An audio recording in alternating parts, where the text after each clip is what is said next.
No começo do mundo, o reino de Kashi era o mais poderoso de um extenso continente.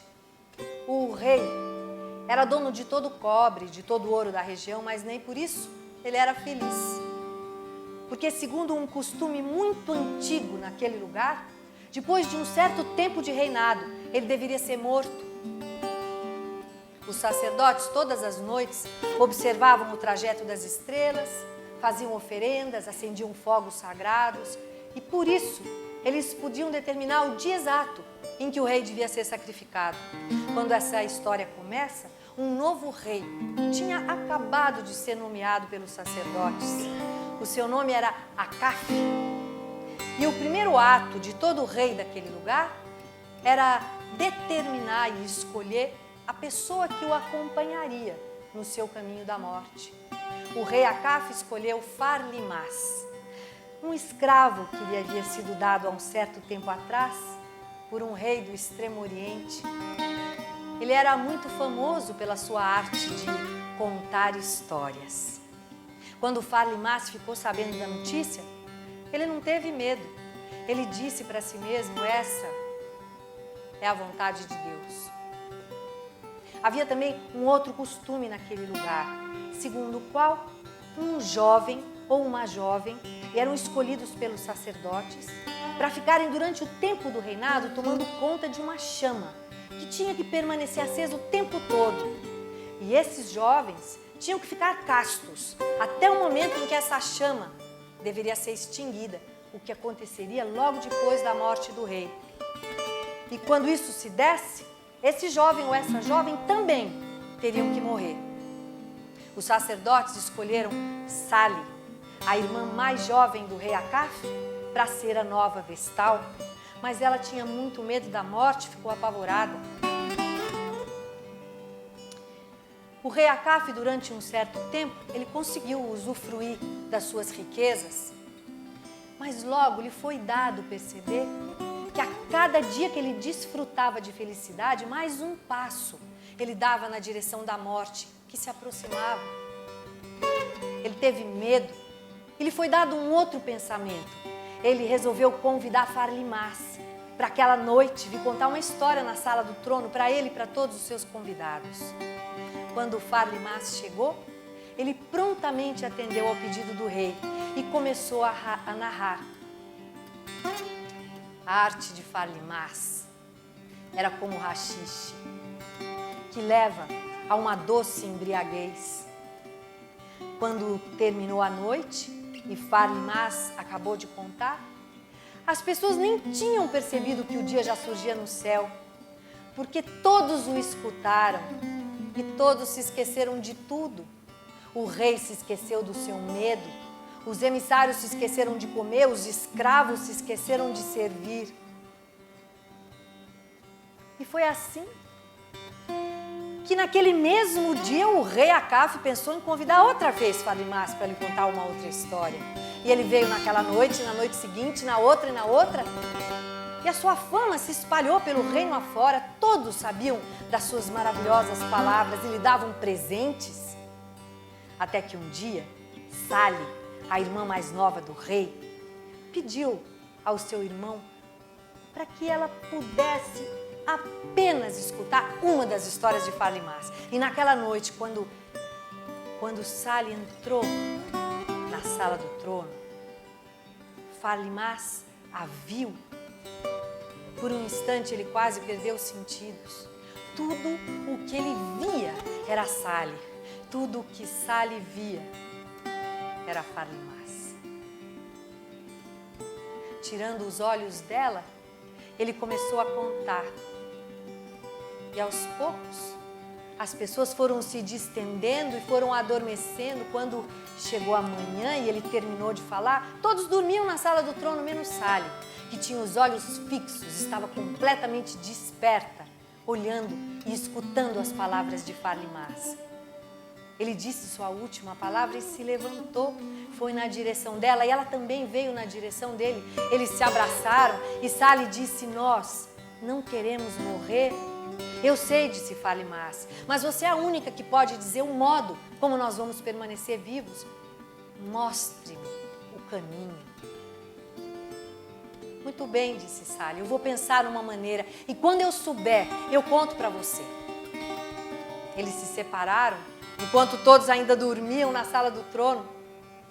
Sally foi falar com o grande sacerdote. E quando ela chegou lá, no templo, ela perguntou, como é que vocês podem saber quando o fogo deve ser extinto e a nova chama deve ser acesa? Bem, isso se dá pela vontade de Deus, disse o grande sacerdote. E como é que Deus comunica a vontade dele para vocês? Todas as noites nós observamos o trajeto das estrelas, nós vemos aquelas que se aproximam e aquelas que se afastam mais da lua, e por isso nós podemos determinar o dia exato. Sei. E numa noite em que não se pode ver nada? Bem, nesse caso nós fazemos oferendas, acendemos fogos sagrados, mas se ficássemos muitas noites sem poder olhar o céu, nós perderíamos o rumo das estrelas e aí nós não seríamos mais capazes de determinar o dia exato. Ah, muito bem, disse Sally. As obras de Deus são magníficas, mas a maior delas não é a sua escrita no céu, é a nossa vida na terra. Isso eu aprendi a noite passada. Deus deu a Farlimás o dom de contar histórias, como nunca se viu igual, é maior do que a sua escrita no céu. Ah, você está completamente errada, disse o grande sacerdote. Muito bem. A lua e as estrelas, essas, você conhece muito bem. Agora, você já ouviu as histórias de Farlimás? Eu quero que você me prove que eu estou errada. Está bem. É isso que eu vou fazer essa noite mesmo. Sally voltou para o palácio e enviou uma mensagem para Farlimás. Essa noite você deve fazer como sempre. Essa é a maneira. Quando chegou a hora, o grande sacerdote e todos os outros sacerdotes estavam na sala do trono e pediram ao rei que pudessem se ausentar quando a lua surgisse no céu, para que eles pudessem cumprir o seu ofício sagrado. Mas é claro, disse o rei, façam conforme a vontade de vocês. Farlimás, tirando os olhos de Sally, começou a narrar. Suas palavras eram como haxixe que distende os músculos, descongela a alma, leva todos a um sono profundo. Quando foi de manhã, todos dormiam outra vez. Sally e Farlimás se encontraram no meio da sala. E Sally disse, eu quero beijar essa boca de onde saem palavras tão doces. E eu, disse Farlimás, eu quero abraçar essa mulher que me dá o poder. E eles se abraçaram e se deitaram no meio de todos os corpos que dormiam e com as pernas e os braços entrelaçados. Eles conheceram uma felicidade de partir o coração.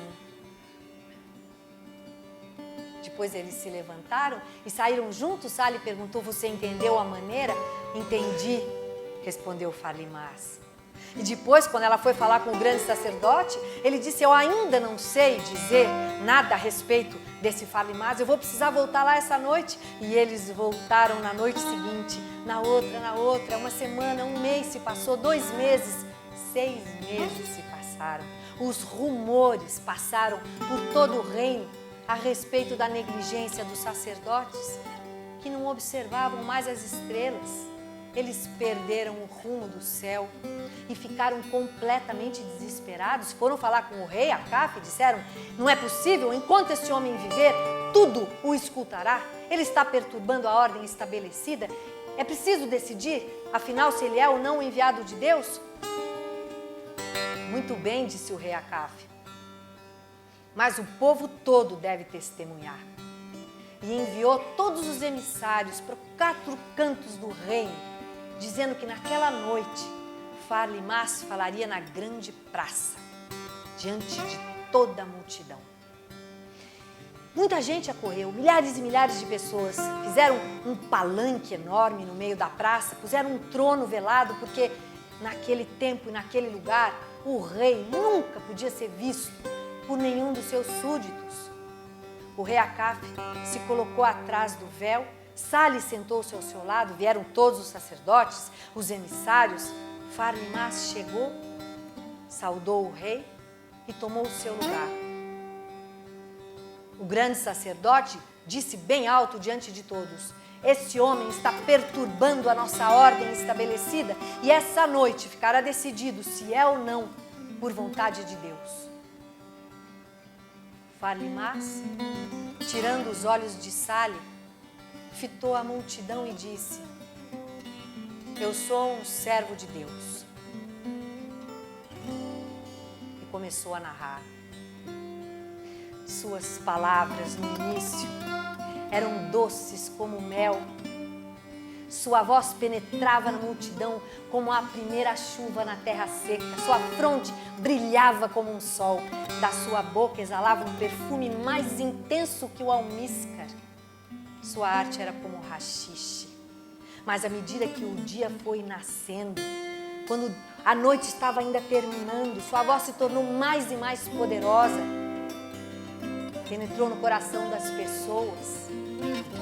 Para algumas, suas palavras eram tão pacíficas como a entrada no paraíso, mas para outras eram tão assustadoras quanto o anjo da morte. E a sua voz foi se tornando mais poderosa, invadiu completamente os corações de todos. E eles se levantaram, esses corações, uns contra os outros, como numa batalha terrível. Quando o sol surgiu no céu, as poucas pessoas que ainda estavam vivas olharam à sua volta perplexas, porque todos os sacerdotes jaziam mortos no chão. Sali correu, prostrou-se diante do trono de Acafe e disse: meu irmão, saia, mostre-se para o seu povo, agora é você quem vai acender a nova chama. Acafe saiu de trás do véu, mostrou-se para todo o seu povo. Era o primeiro rei que o povo do reino de Cache via. Ele era jovem e belo como um sol. Depois lhe trouxeram um cavalo branco.